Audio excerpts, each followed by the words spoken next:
So it's the top of the hour, and here we are. Thank you everyone for joining us today. This is a conversation on stewardship. I'm Catherine Thompson. I'm the Cathedral's Canon for Development, and I'm so grateful for everyone being here today. You're among 30 people who are going to be joining us today. And you comprise the Cathedral's loyal annual donors, and we thank you for everything that you're making possible in our mission to reimagine church with courage, joy, and wonder. It has been a special joy to reopen over the past few months, and many of us have discovered the miracle that during the isolation of the pandemic, we've also become closer as a community. So in the next 30 minutes, I'll be uncovering some of those wonderful silver linings and exploring more about the important, traditional, and also reimagined practice of stewardship with the amazing people that you see together with me on screen. First, trustee, congregant, and stewardship co-chair, Barbara Ruffin-Boston. And also the Reverend Mark Stanger, a longtime member of the Cathedral clergy team, currently serving as interim executive pastor. Thanks for joining me. After our conversation, we've reserved 15 minutes for questions, which you can write in the Q&A tab. So let's start. To begin, I'd like to hear from both you, Barbara, and Mark, about how long you've been part of the Cathedral's congregation. Okay, so I first visited the Cathedral in 1981 and was so moved I kept visiting and became a member in 1983. So that's been a few years. And I have strong memories of what happened in the early 80s. The 90s with the labyrinth, et cetera, and all that we've done, but it's a long-term relationship and commitment, and it's really central to my life. Yes. Thanks. Mark, what about you?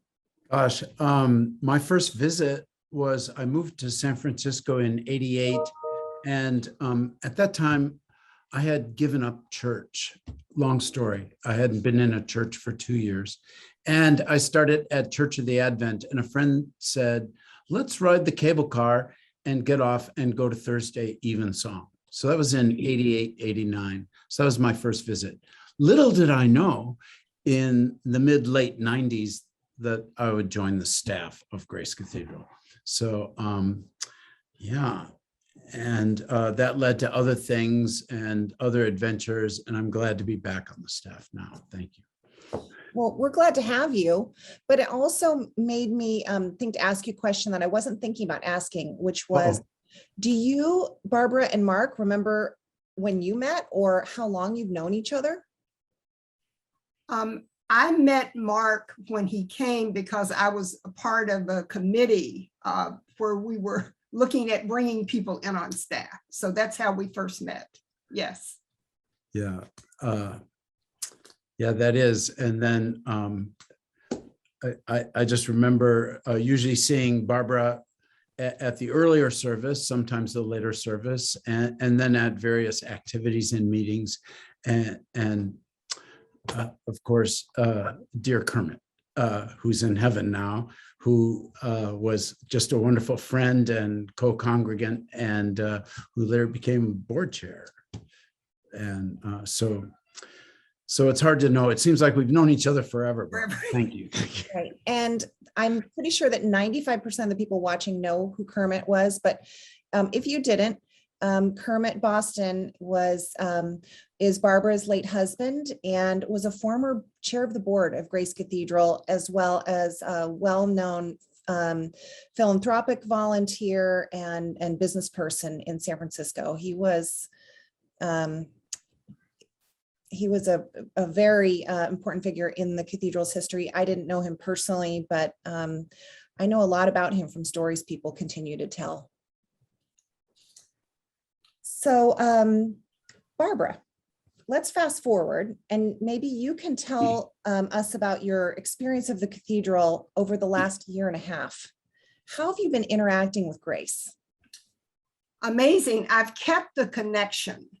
And I think all of us can say, we probably remember that the Sunday in March, that was our last Sunday because everything was closed down. I mean, I remember specifically, I hadn't been downtown since, I guess, Tuesday the 12th. So maybe that Sunday the 10th, I think. But stayed connected. Mark mentioned that he would more often than not see me in early service. We formed our own community, so to speak. Most of us have known each other for a number of years. We like the intimacy of the Chapel of Grace. And we have coffee hour afterwards where we take turns providing the goodies. What we did when the pandemic occurred is one of the regular members of the 8:30 service connected us via Zoom. And then a short time thereafter, the cathedral became engaged with us and we started having 8:30 service via Zoom. So kept that connection, kept the connection with women in community via Zoom, and then served as stewardship co-chair last year. So we had regular meetings via Zoom. Since things have opened up, some members with whom I've had a personal relationship, we've met now, you know, at restaurants, we've connected that way. But the connection is so critical. I'm recalling last September 9th was the day that the skies in San Francisco were orange. Right. I was scheduled that day to be at the cathedral to record a scripture for the 11 o'clock service. And I remember driving to the cathedral in the middle of the day. I had to be there at 2:30 when the skies were orange, my lights were on. And I remember parking on Sacramento, going in and just thinking, this is the best place I could possibly be. I was scared that day because the skies were orange, but I remember thinking this is the best place I could possibly be. So there has not been a break in connection. And now that we're coming back, we have kept the connection at 8:30, been to 11, but some of us are still connecting through Zoom or other ways because there are some members who are not quite ready to come back yet. So that's been the connection: meetings, Zoom calls, etc. That's a pretty full experience of the cathedral, even though it was closed for most of that time. Yes. It's really interesting hearing that. And I've loved hearing these stories about how people have managed to stay connected. And I feel like your experience of that Orange Day is a pretty large memory for me when I think of the Orange Day, because I'm so grateful that at least a handful of people in the city were having a good experience because they were inside the cathedral recording. Yes. Yeah. So Mark, you have a pretty interesting story of the pandemic as well. Can you tell us yours? I'm not sure which one you have in mind. I always have 10 stories. Anyway, I was thinking, as Barbara, I came to visit from my quiet retirement in Oregon. I came to visit on March 8th for Alan Jones' 80th birthday evensong. And already then I thought, I'm pushing it, I shouldn't be traveling. And then everything changed. So back in Oregon, I had the whole world at my disposal if I wanted to pray online with other people. But the morning prayer online from Grace Cathedral was so wonderful for me, even as it was lumpy and bumpy getting going. Now it's pretty smooth. But I remember I always sit with I had a rich blue wall and I had my window open, and everyone would remark about the blue wall and the sounds of the birds chirping. So that kept me going for many months. And then I had the opportunity to come and serve at the Cathedral School for Boys next door. And that tough year where there was our beautiful building and we couldn't go in it, any of us. So we were finding ways to keep up the connection. So when I would do school chapel for the boys, I found some little videos of scans of the church so they could remember it and long to come back, and music from our choir. I don't know if that's the story you were looking for. I've got a bunch. Those are some great stories. I mean, we're really lucky that Mark came back to the cathedral community during the pandemic. We weren't really expecting it. Yeah, I wasn't either. When you asked how Barbara and I met, it reminds me, when I first got to Grace Cathedral, we used to have in the prayer somewhere for the clergy and lay people. And I changed it to the whole people of God.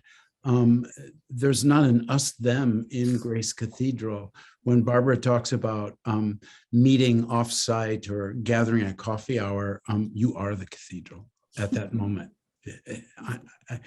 That's theologically, philosophically, practically true. We all make up the cathedral. The cathedral isn't something that just spews out something and we sign up and subscribe for it. We all participate in the something that is Grace Cathedral. We create it by our lives, by our prayers, and by our connections with one another. And I think that's a perfect segue into the next thing that I'd love for us to talk about together. We talk a lot about the different partnerships that we have. One way we describe it is that we have a home team at Grace Cathedral, and it's the congregation, the trustees, and the staff. Another grouping that we have that's relevant to stewardship is that we talk about how we have fantastic leadership from volunteers, clergy, and development staff. We spend a lot of time thinking about how stewardship is going to work, in the congregation with the different ministries. And because the congregation it's one word, but it's really an amalgamation of so many different kinds of ministries and so many different kinds of people. So I wanted to ask you, through your connection of the congregation, can you tell us a little bit, secondhand from the people that you're talking with, what has the experience of the congregation been during the pandemic, and what are they telling you that they're caring about right now?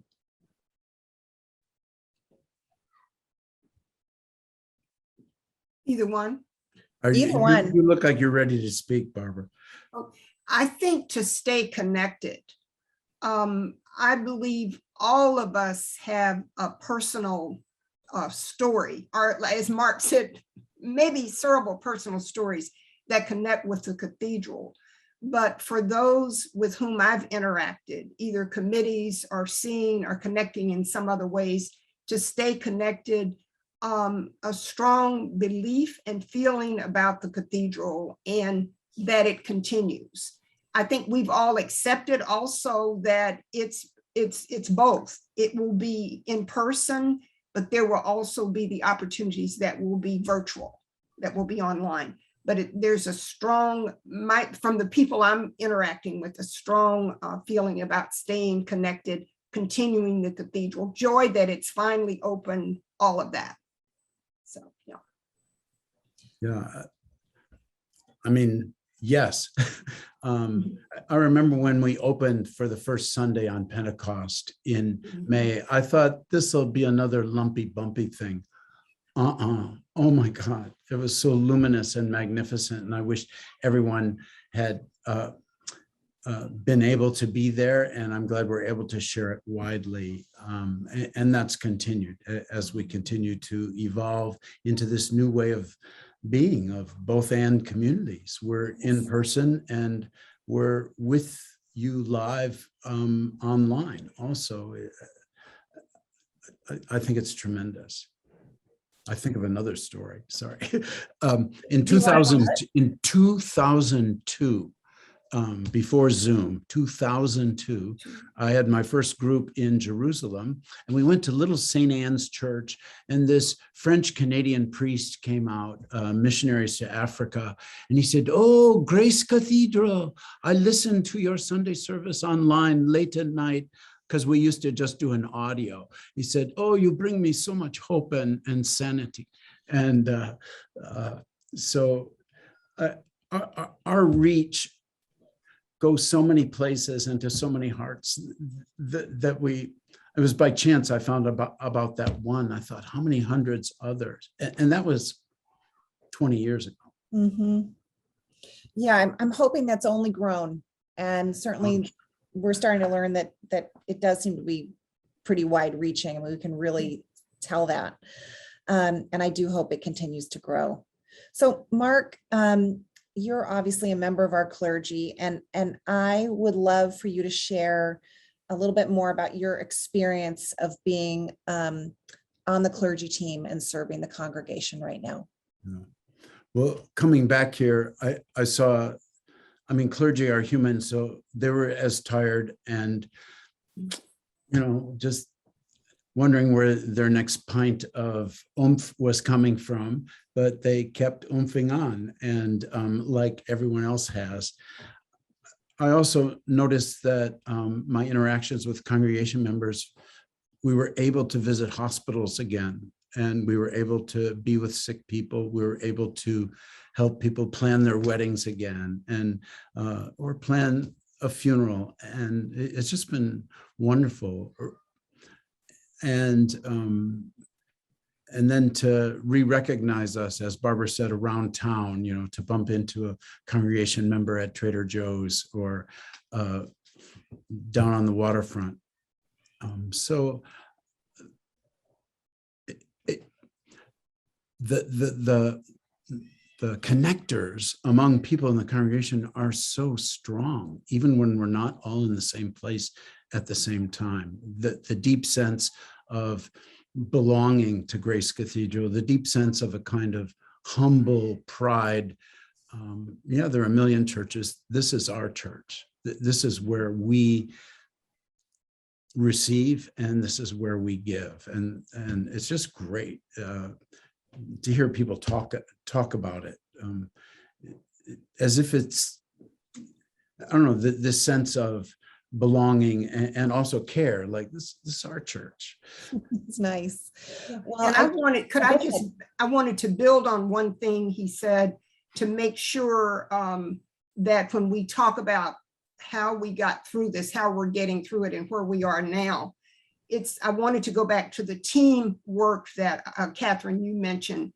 We have a powerful team at the cathedral. I'm thinking Catherine, Elizabeth Leap, in terms of all that we do and the support to the committees, but also in terms of members and what members have been able to do. So, for instance, last year, our theme was 100% Grace Together, Hopeful, Strong. A miracle. I was not expecting us to meet our numbers. We exceeded our numbers. And if there's another blessing out of the pandemic, in some ways we expanded our reach, because 9% of those in stewardship are outside of California. Another 9% are outside of San Francisco. So through Sacred Ground, through some of our programs, we gained some. So I wanted to say that was a big piece. And now this year, it's renewed in faith, 100% grace. These just sound almost prophetic in terms of the themes, how they connect, the support, and the relationship with clergy, staff, and members. And that is just super powerful. So Catherine, I wanted to add that before I forgot it, because I was thinking of it as Mark was talking. Yeah, I think I was thinking that too. Like when we talk about the congregation, I think we often have that image of people in the pews, and we might even be even more focused on that. And we think of the 11 o'clock service, and certainly so many people engage that way, but so many more people are engaging online. And as you said, Barbara, it's almost 10% of our congregation isn't even in California anymore. And that's not just 10% of the households in our congregation. It's actually 9, but I'm rounding up. Yes. But it's 10% of the dollars that are coming into stewardship, which is just phenomenal.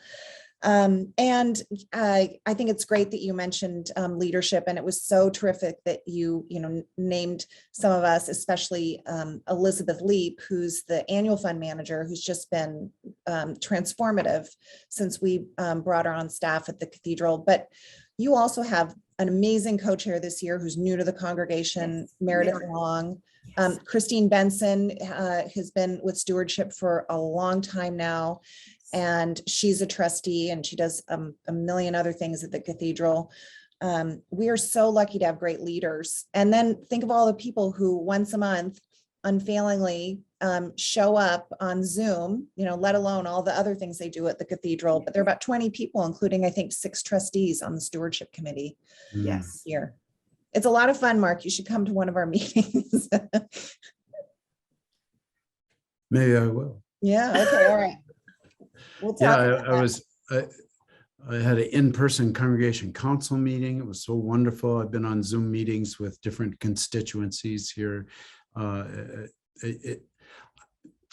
just amazed. Sometimes you drag yourself to a meeting and then you get all this energy from all our people sharing ideas and sharing our hopes together. It's wonderful. It is great. Yeah. So, Barbara, you're, in my opinion, in one of the most connected ministries. We've been talking about it a lot, the Stewardship ministry. What has it been like to lead the ministry with your co-chairs over the past year? And what are your favorite things about being a part of it? That stewardship really connects to everything. You know, if we go to, we're stewards of the earth, stewards of what we care about. And Mark could add many more scriptural references to that, but it connects to everything. And I will say, I didn't mention the bishop and the dean in terms of their leadership. We're all aligned in terms of where we are, the message, the vision, and what we're doing. But what was joyful for me was to walk into co-chair with Christine Benson, who high energy, brilliant mind. It made it a piece of cake, so to speak. It was very easy to follow and to work with her. And I felt that flow in terms of leadership, but also we have diversity on the committee. And it's never been about having to have a difficult conversation with someone about giving, but what we all have in common is that we love Grace Cathedral. So it's been a joy. Because of the staff support, we're able to get into the meetings, etc. We have the agendas, we have the materials. And the reason I know about those outside of the state and outside of San Francisco is we send thank you notes, etc. And so all of that is critical also. Yes. Yeah, I think that's a wonderful reflection on what we're doing. And we're so lucky to have your energy and your spirit. And we have an honorary co-chair this year too, Ron Hermison. I'm sorry, I did not remember. I've known Ron forever. He has done so much in stewardship for years, and we're honored to have him as an honorary co-chair also. I want to second. Honorary chair. I have so many memories of our shared ministry, but my favorite, I don't want to embarrass, I think Ron may be on this call because I can't see the people. When Ron was on the board of trustees one time, he was in charge, I think, of planned giving, legacy giving, and he made the board just stop the meeting and start signing some letters, I think, if I remember it right. If I don't remember it right, it was in that spirit of real dedication of how our stewardship is lifelong and can even be legacy long. But so I'm glad Ron is adding his love and his expertise. Absolutely. Yeah. Thanks for saying that. Okay, now if I'm going off script, I have to tell about the first time I ever pledged. Can I do that? Be our guest. Okay.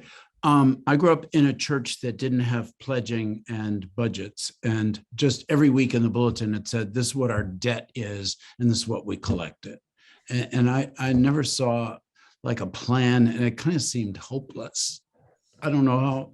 Anyway, when I came to the Episcopal Church, and again, I'd been away from church, suddenly I saw a budget. I saw lay people involved with the clergy, exercising this care, this household care, this stewardship over the resources and the future and the ministry of the church. And I was so impressed. I made a pledge before I actually became an Episcopalian. So this atmosphere of shared responsibility and shared vision and shared participation just thrilled me. And so that was my first pledge. And then later, I want to tell you one more story. I always thought, yeah, I give the right amount. I think I give the right amount. And then for fun, I thought, what's my income? And then I did the reverse math, like what % of the income went to the church. And I said, said, oh, that doesn't really express my love. I'm embarrassed. So I had to make an adjustment. So those are my, maybe everyone on the call are experienced pledgers, but I think we learn as we go along, and we can encourage each other as we go along, like what expresses my love and my freedom and my, frankly, good feeling about my participation in this community and its life. So those are my two beginning to pledge stories. Barbara, it seems like you have something to say. Yeah, I just wanted to build on that to say, as you get older, you remember messages from your parents. I remember growing up in a home where I heard gratitude, you need to give 10%. I remember that. And also times when I didn't want to go to church. Are you going to school tomorrow? If you're going to school, you're going to church. Somehow those messages come back.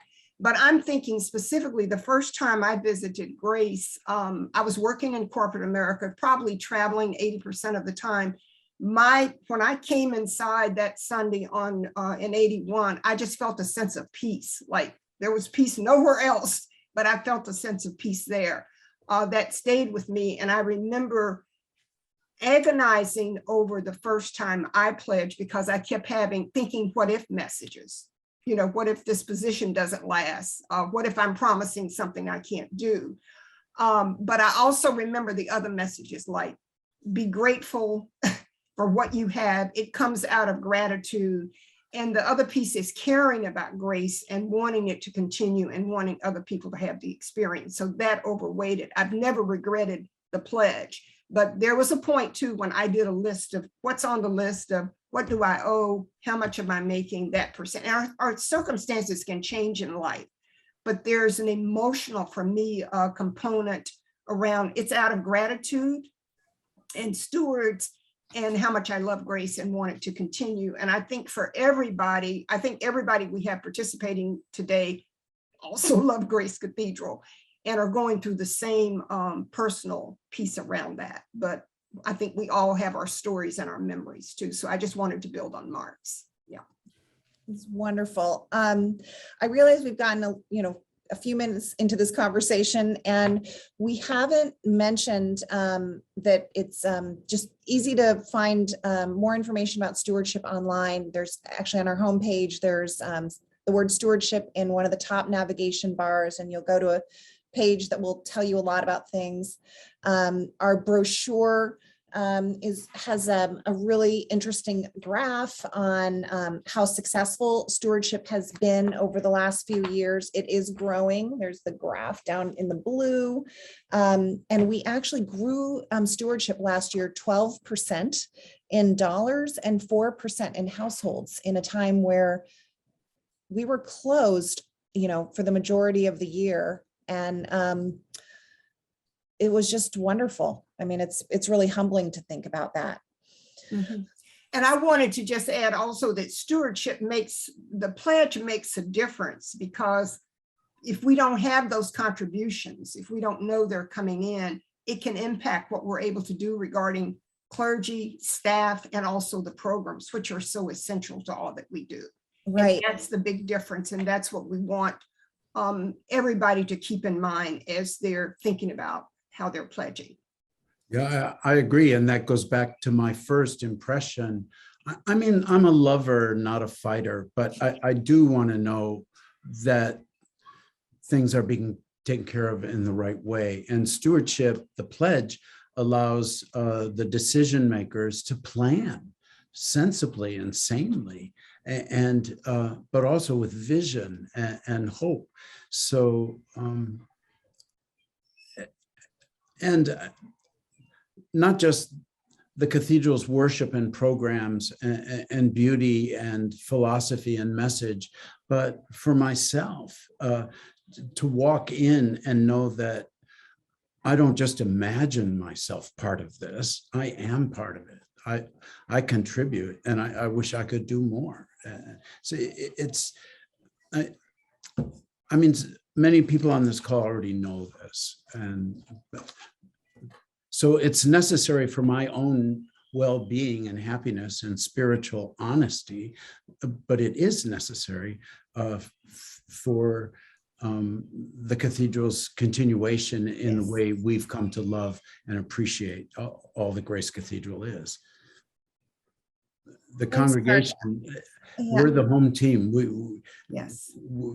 We are right up there leading the community's appreciation and those distant people's appreciation for Grace Cathedral. Yes. So I just have one more question before we turn to audience questions. And we've got one really interesting anonymous question that I'm excited to ask you, but I want to ask one more to you, Mark. And it kind of stems from all the asking that we're doing right now in the services. And I wanted to ask you, what is it like to be an asker as well as a participant? And I feel like you've actually already been telling us in your stories today what it's like. Yeah, I don't delegate easily. I don't like to inconvenience other people. So asking was hard for me at first. I didn't know how to do it until I realized how many people just wanted to be invited into the joy that we share. And they loved being asked and they were waiting for an ask. So that's given me energy and courage. And just being asked to do a task here or to participate in a different way, being asked for a financial contribution, most people are grateful that we take the relationship seriously enough that we would do this directly. I'm inviting you to be part of our life with all your heart and all your joy, but also with the practical sacramental sign of your investment in our shared life. So I rarely got frowns when I had to ask for something. I usually got a smile. And so that gave me courage. Also, I believe in what we're asking about. You know, I believe in our life together. I believe in our history, and I believe in our future, and I believe in what we share right now. So, duh, you want to come on board? That's what the ask is. That's great. That's great. I also want to give a shout out to Malcolm, who did a wonderful sermon this Sunday. And it was very apropos to the beginning of Stewardship Sunday and how pledging was really part of, making a difference in the world. And he asked us to, think about all the ways we could make a difference in the world, including Grace Cathedral. And it was really uplifting. There's so many perspectives and ways to come into this request that you become a part of Grace Cathedral through your financial support. And I'm so grateful that we have so many ways of doing that and so many people willing to stand up and invite people in. So I thank you, Barbara, for being that, and you, Mark, and all the people that work with us. Okay, well, let's go to the first audience question. Oh my gosh, we have the greatest people here today, but here's the first question, and it is anonymous, and it is, please tell us how a stewardship pledge makes a difference at Grace. Why do our contributions matter? Impact. Let us count the ways. Mark, I see that smile, but I'll start with, we need to know that we're going to have clergy and staff to carry out and programs that we're doing. And so I think, Mark, you just said it a minute ago too, we can count on the pledges. Once we know we have a pledge, we can count on that. That makes a big difference. So it really impacts, if you think of all the directions, it impacts everything we do at the cathedral.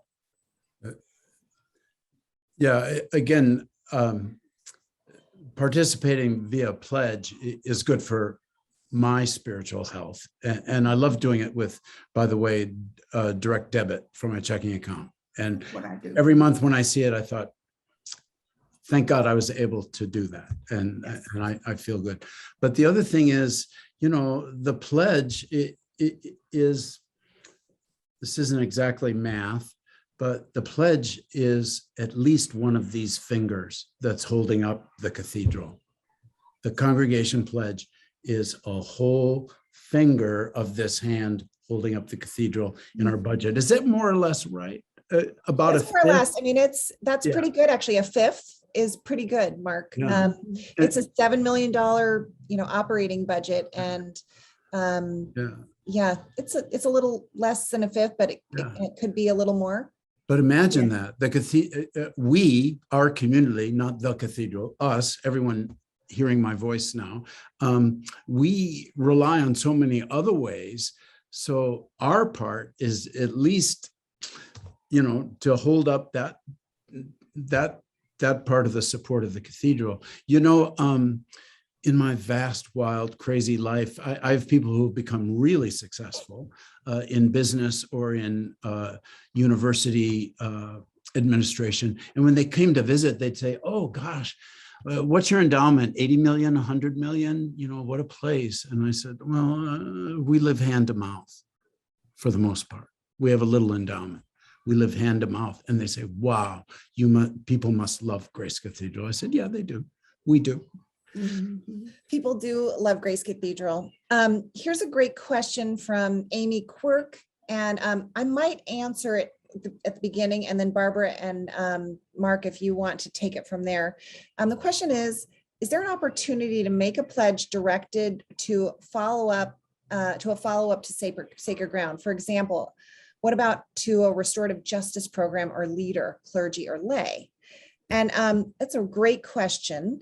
And I think what, Amy, you're asking is, can you make a restricted gift to stewardship? And the answer is no. You can make a restricted gift to Grace Cathedral anytime you want. I'd love to hear about anyone who has an idea for making a restricted gift. But stewardship is really about making an unrestricted gift so that the dean and the chapter can fund, the annual budget. Barbara or Mark, do you want to add anything to that? Just confirm that there's that personal piece. Mark mentioned when it comes out of his account, I do the same thing. It's just on a list of things that come out in each month. But I love the thought of a gift they know to talk to you. But stewardship is different in that sense because it's the commitment we're making when we sign the pledge, the amount, etc., how it's coming, and then the cathedral can plan based on that.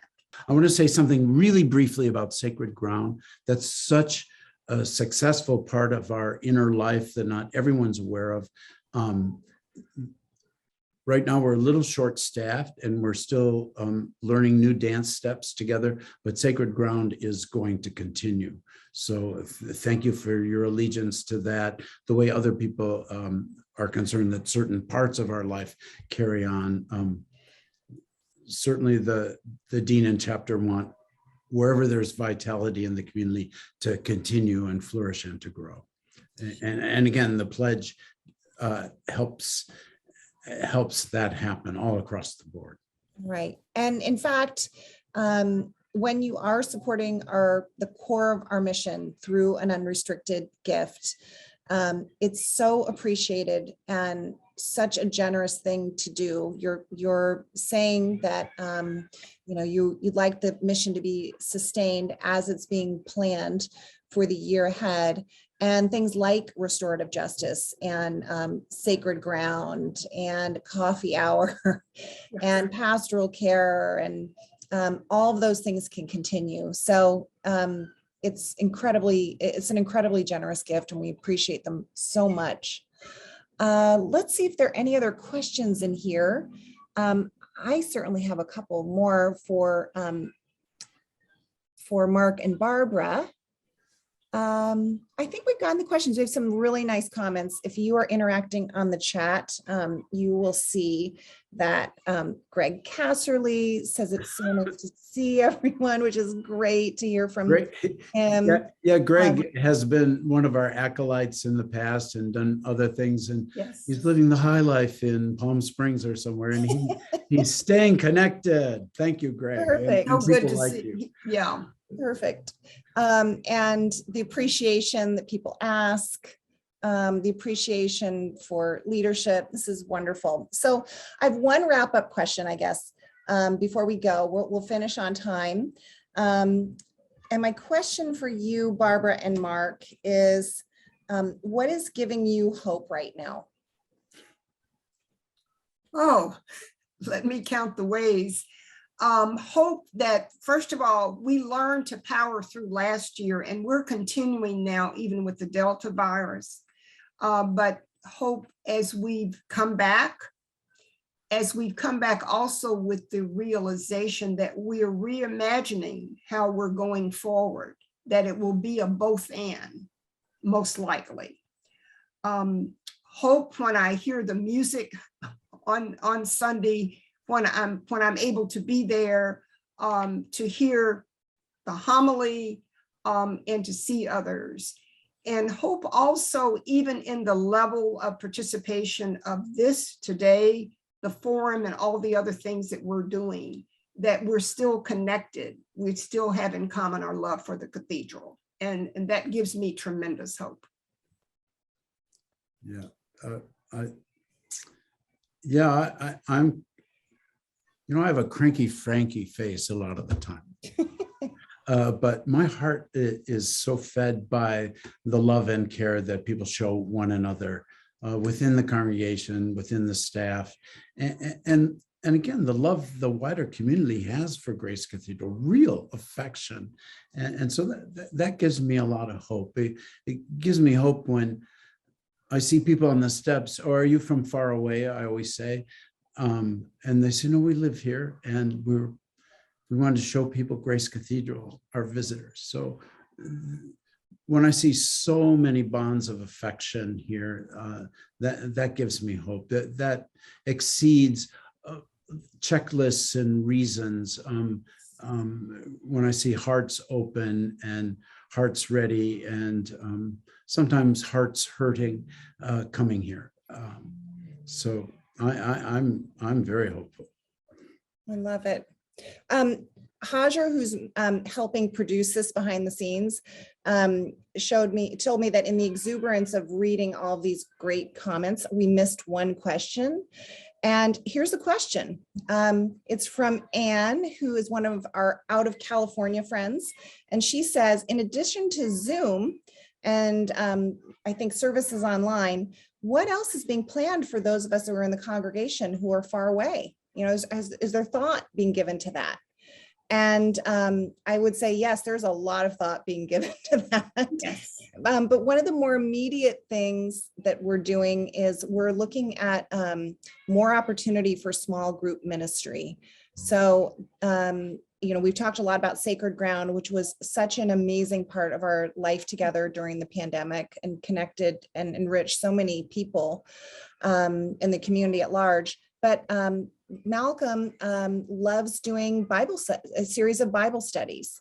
And there is an idea that we would form some more rigorous small group ministry.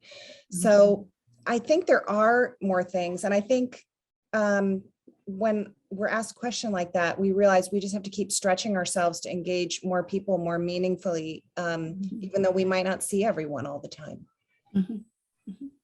And there's forum, when I go through the website, our website, a couple of times a week at least, I'm amazed at the number of offerings there. But I think the question she just raised is that we have to stay on it and be aware that we've got this number outside of California and outside of San Francisco. And we need to also, part of our mission now is to keep them engaged and also provide for them. Yes.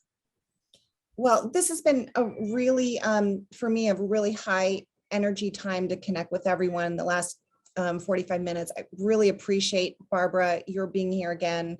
Mark, so wonderful to be able to hear your stories. And Barbara, you've just been an amazing leader for this effort in this important time, and we can't thank you enough. I wish we had more time to talk. But before we say goodbye, I want to thank everyone who joined us for being 100% Grace with us.